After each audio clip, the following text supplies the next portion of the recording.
Di bawah. Tadi bakal putus.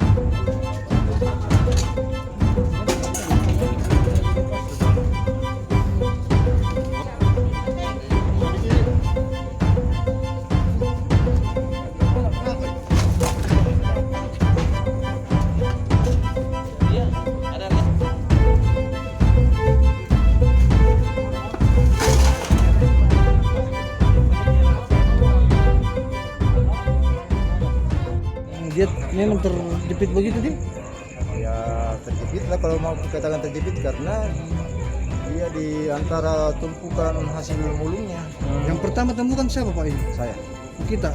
Saya Awalnya kita- bagaimana Pak ceritanya sampai pertama ditemukan ini? Karena laporan dari warga soal bau. Terus Kemudian ya kita ambil tindakan karena kebiasaan beliau almarhum ini kalau keluar rumah dia gembok ini. Nah, sekarang setelah beberapa mungkin hampir 1 pekan begitu, ini kan tidak tergembok berarti dia ada di dalam. Maka warga di sini berani untuk membuka paksa pakai linggis. Kemudian saya masuk pertama. kondisi waktu